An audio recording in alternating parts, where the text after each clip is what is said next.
Sir నేను 34 సంవత్సరాల చేయబట్టి మాకు పర్మిట్ లేదు, సబ్బులు సర్పులు.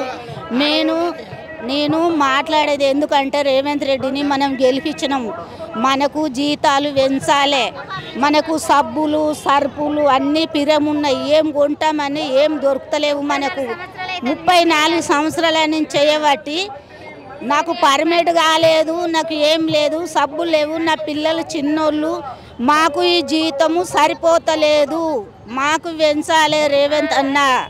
మాకు ఏమి వచ్చినా కానీ ఇంత చేసినా కానీ మేము తెందాక పొందాక మురికి కాలువల దిగినా కానీ మాకు జీతం పెంచలేడు రేవంత్ రెడ్డి సారు. ఈ పెంచాలే జీతం మాకు.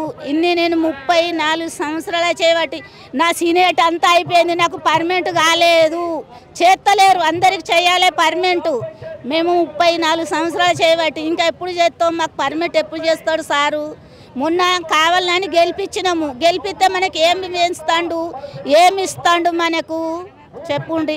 అదే రేవంత్ రెడ్డికి నమస్తే పెడతాము, మాకు అన్ని కార్యక్రమం అన్నీ ఇవ్వాలి, సబ్బులు సర్పులు జీతాలు పెంచాలి, మాకు అన్నీ ఇవ్వాలి, జీతం పెంచాలి, పర్మిట్ చేయాలి.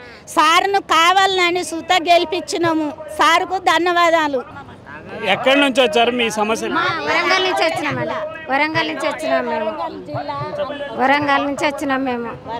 కానీ మాకు సార్ జీతం సరిపోతలేదు, మాకు ఇబ్బంది అవుతుంది. చిన్న చిన్న పిల్లలు, మా మామయ్య 30 ఏళ్ళు చేసిండు, ఆయనే చనిపోయిండు, నేను చేస్తానా, కానీ మాకేం జీతం సరిపోతలేదండి. అట్లా ఎలాంటి సమస్యలు ఉన్నాయి మీకు హన్మకొండ ప్రాంతంలో? అన్నయ్య రేవంత్ గారికి నమస్కారం నుంచి మాట్లాడుతున్నావు. రేవంత్ కాంగ్రెస్లో రాకముందుకు నువ్వేమన్నావు, కేసీఆర్ ఏమన్నావు, అది ఇయ్యలే ఇది ఇయ్యలే, పేదలు దళితులు కనబడతలేరా అన్నాడు. ఇప్పుడు మేము కనబడతలేమా రేవంత్ అయ్యా?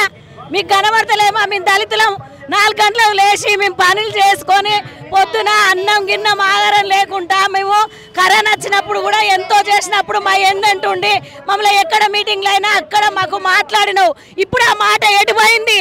ఇప్పుడు నీకు కనబడతలేమా అయ్యా? మేము మా పిల్లలు కనబడతలేమా, మేము కనబడతలేమా?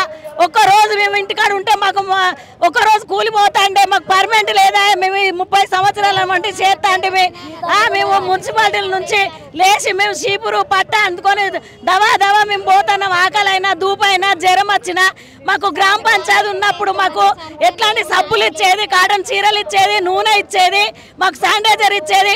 ఇప్పుడు మీరు ఎక్కిన కాడ నుంచి ఏ శానిటైజర్ ఏది ఎవ్వేది? ఇప్పుడు ఇచ్చిండ్రు పాలిస్టర్ చీరలు ఇచ్చిండ్రు. అయ్యా మీకు గదే నానయ్యా, మనం ఇంట్లో మన కుటుంబంలో మన సభ్యులు గదే కట్టుకుంటాను అయ్యా, ఇంటి ఆడపడుచులు అదే కట్టుకుంటాను అయ్యా. మా గ్రామ పంచాయతీ ఉన్నప్పుడన్నా మాకు 1500 చీరలు ఇచ్చేది, ఆపుకోల కాటన్ చీరలు ఇచ్చేది. ఇప్పుడు అట్లాంటప్పుడు చీరలు ఇవ్వయ్యా మాకు, ఇవ్వేయి. మా పిల్లలకు మాకేం సరిపోతుంది? క్వింటల్ బియ్యం 7000, కనీసానికి మాకు వేతనం 26,000. పక్క రాష్ట్రంలో మన ఆంధ్ర రాష్ట్రంలో 21,000 ఇస్తాను. మాకు అట్లనే ఇవ్వాలని మీకు మా మనస్ఫూర్తిగా మేము కోరుతున్నాము. నా పేరు సంపూర్ణ, మాది వరంగల్ హన్మకొండ, మాది 56వ డివిజన్. మా టీం అంతా మేము మాట్లాడుతున్నాము. మహేశ్వరి, ప్రమీల, కొమ్రమ్మ, వినోద, మాకు హన్మకొండ.